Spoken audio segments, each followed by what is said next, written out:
Tonight, Front Page Challenge welcomes the outspoken Negro leader, Malcom X.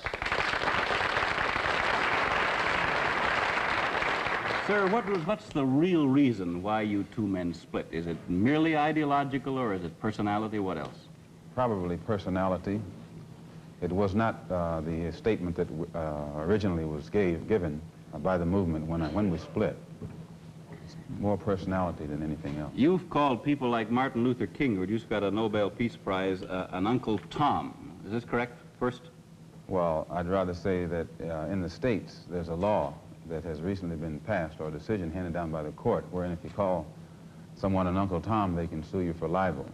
Well, so I never refer to them as Uncle Toms. I would say that Uncle Martin is my friend.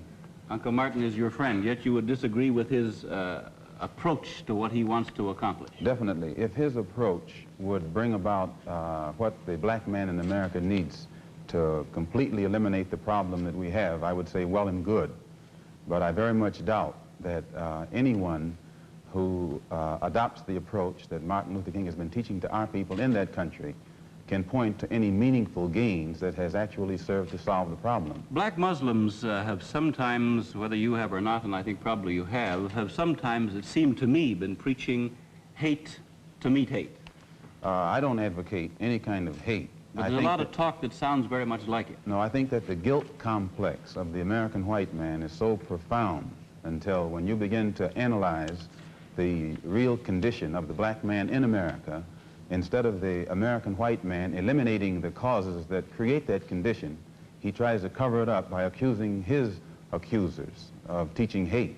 But actually, they're just exposing him for being responsible for what exists. Well, that's something of an argument, but I've heard speeches made by some of the people of your group. I think I've heard you make speeches. It seemed to me that you were advocating, well, I would have to describe, I think, as violence to meet the serious injuries that have been done your people, with which I totally agree. I don't call that violence. I don't in any way encourage black people to go out and initiate acts of aggression indiscriminately against whites.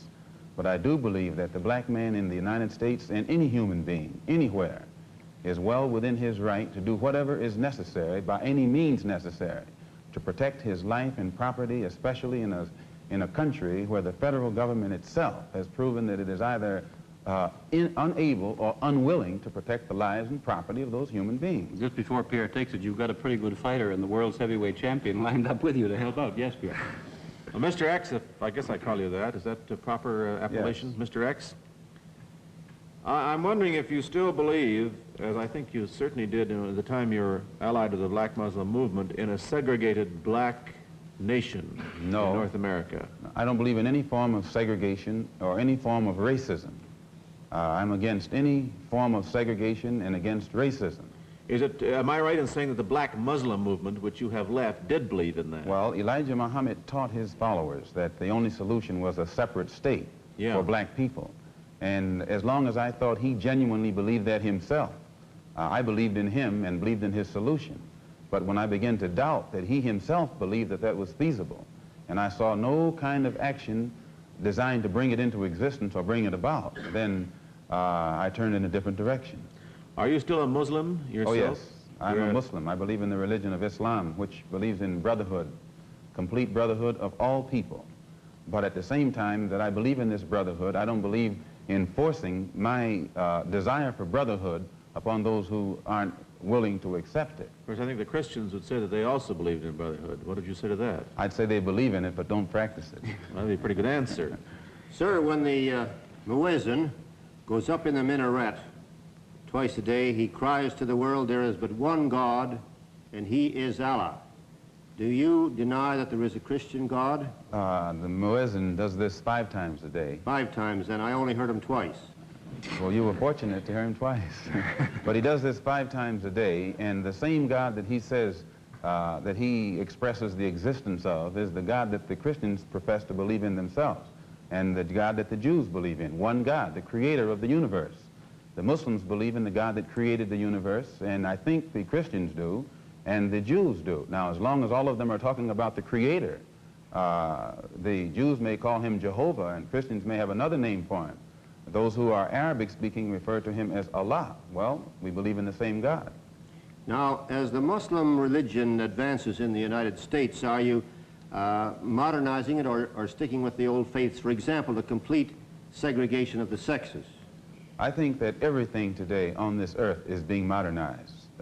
Religious principles and practices, as well as political and other things. Now, when you went to Mecca, this is a very sacred and forbidden city. I tried to get to Mecca myself and certainly didn't make it, not being a Muslim. But how would they accept you as one? You're an American. There are few American Muslims. This is true, and by being an American and not having not being able to speak the Arabic language, I did strike a snag, a very serious snag, but I was fortunate to have been pretty well known by the officials in Arabia, and they knew too that I had accepted Orthodox Islam. It had been highly publicized in the paper, and I became a guest of the state. I was a guest of Prince Faisal, the present King Faisal, and they made it possible for me to go before the committee, Hajj committee or Hajj court, who examines you and asks you questions about your belief, and if you pass it, then you are okay to go to Mecca. But it's You would true. have to have a translator then. Oh, I had one. Then realizing that our problem in America, that we are black Americans, and we have a problem that goes beyond religion, we formed a group known as the Organization of Afro-American Unity. And the objective of this organization, it's non-religious, number one. Any Negro can belong to it. And the objective of that organization is to bring about a condition that will guarantee respect and recognition of the 22 million black Americans as human beings. We feel that the problem, number one, of the black man in America is beyond America's ability to solve. It's a human problem, not an American problem or a Negro problem. And as a human problem or a world problem, we feel that it should be taken out of the jurisdiction of the United States government and the United States courts and taken into the United Nations in the same manner that the problems of the black man in South Africa, Angola, and other parts of the world, and even the way they're trying to bring the problems of the Jews in Russia into the United Nations because of violation of human rights.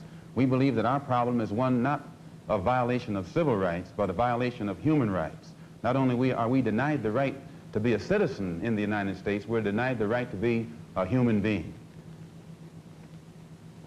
Mr. X, may I thank you very much for coming on our program and perhaps clearing away some of the cobwebs of misconception that some of us might have had about your belief. And I think you're a very sincere man, and it takes a lot of courage to admit a former belief is wrong, and we congratulate you for that and the service you performed tonight in giving us your views. Thank you so much, Mr. Thank you.